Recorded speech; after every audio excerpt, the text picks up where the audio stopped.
Hello guys, TKG is here for your comfortable LostArk life. In this video, I'd like to cover the recent status and improvements that was live on the LostArk KR, as the KR region update progression are quite slightly ahead than the global, so I thought it'd be great to share some of those infos for your LostArk journey.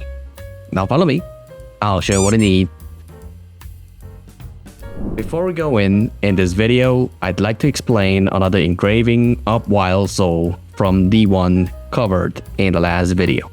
Compared to the wildest engraving covered last time, I personally think that the balance of this engraving is a bit more stable, and its performance is still quite impressive.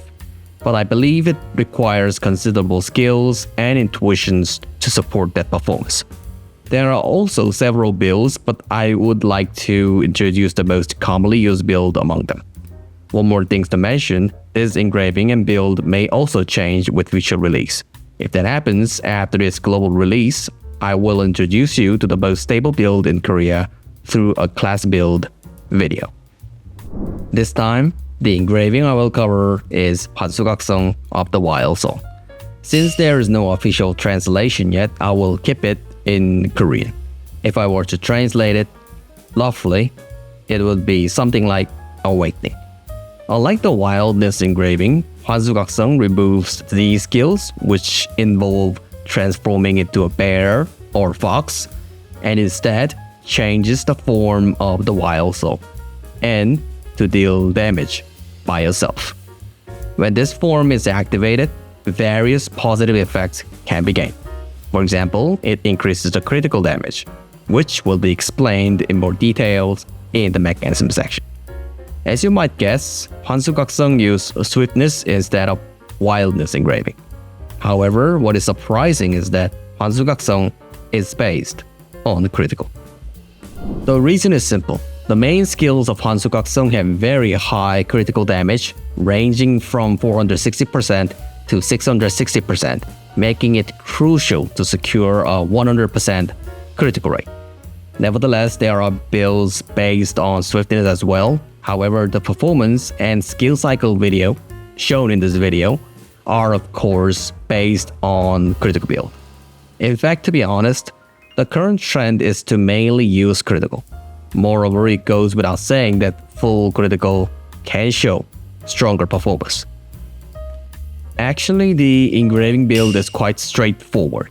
The main engravings are Grudge, Adrenals, Raid Captain, Mass Increase, and Precise Dagger. Of course, the build slightly changes in the ceiling performance, but it might be a bit difficult because it requires the Adrenals Relic engraving book. If you have it, switching Precise Dagger to Cursed would significantly improve performance. As for Elixir, it goes without saying that using critical is highly recommended. The current skill build can be summarized like this. As in the previous video, in keeping with the purpose, I won't go into much details. Also, please be aware that the skill build may change in the future as more research is done. The current skill build for 환수각성 is divided into two types. Usually, you can choose between 마구쪼기 and 대굴방아. In this video, I will be showcasing the skill cycle using 대굴방아. The reason is simple, because 대굴방아 performs well in terms of damage, destruction, and stagger. The skill composition for Awakening is as follows. Identity skills, which are used to fill the green meters in the middle, known as identity supply skills, along with 4 main damage dealing skills, which can be utilized during the identity Z uptime. The mechanic of 환수각성 are relatively simple.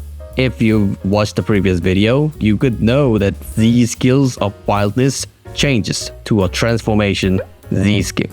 To put it simply, if wildness revolves around the transformation within the skill cycle, Awakening focuses on activating the Z form and leveraging its benefit for sustained damage performance.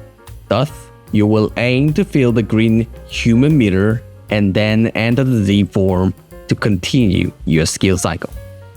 An important aspect to note is that when the Z skill is turned on, it grants buff. This buff reduce the mana consumption by 2% and skill cooldowns by 5% per stack. Reusing this Z skill add stacks, which in turns reduce the cooldown of your main skill. This buff can stack up to the maximum of 20, theoretically allowing a 100% cooldown reduction with 20 stacks. However, this is just theoretical. You need to keep this in mind to maximize both skill cycle efficiency and damage performance. The major advantage and disadvantage rely in the calculations. Even if you don't use the Z skill, the cooldown of skill is reduced. Instead of constantly maintaining 10 stacks, it is more beneficial to use it flexibly at 4, 12, or 8 stacks to maximize cooldown benefit. To illustrate with the video example, the best practice for maximizing cooldown benefit is to use the Z skill when you have the maximum stacks and cooldown remaining. However, if you use many stacks when the cooldown is already complete, it would be pointless.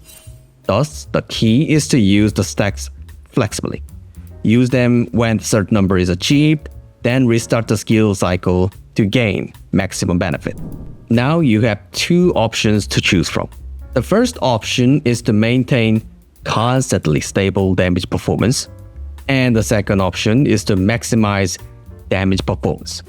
For example, while you can maintain a normal skill cycle, you can also save off the stacks and use them at critical moments for significant impact.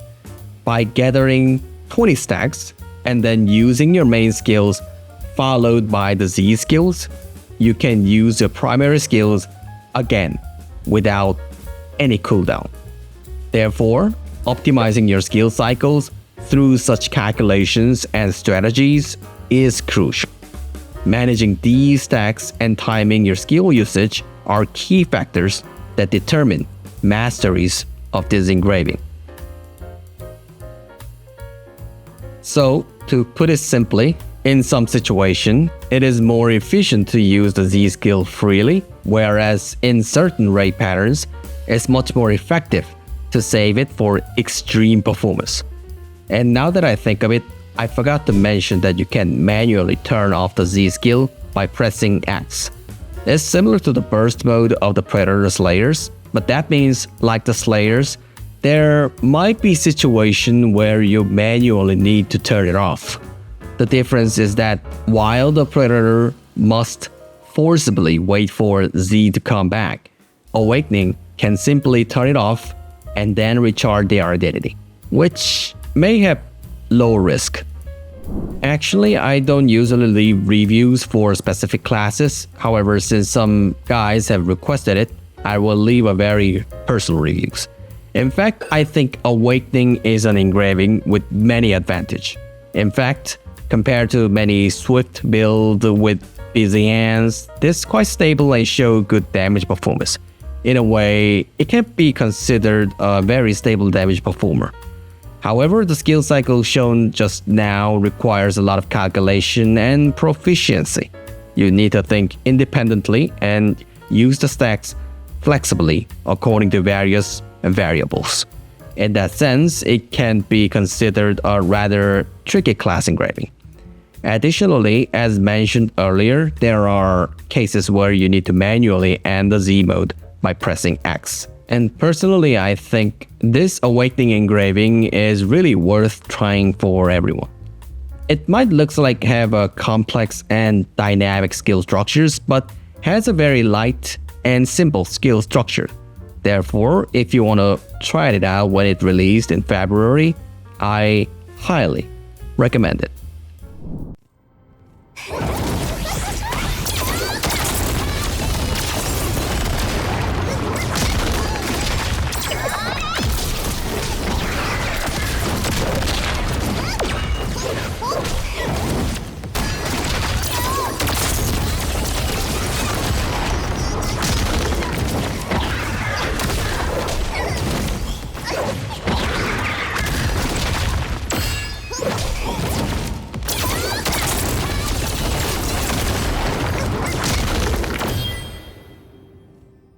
That's it for this video. Thanks for watching everyone, and always, thanks for your big support. Hope this video was a little help for your LostArk journey. And of course, if you like my videos, hit the sub for more upcoming infos. I'll come back with more useful infos in the next video.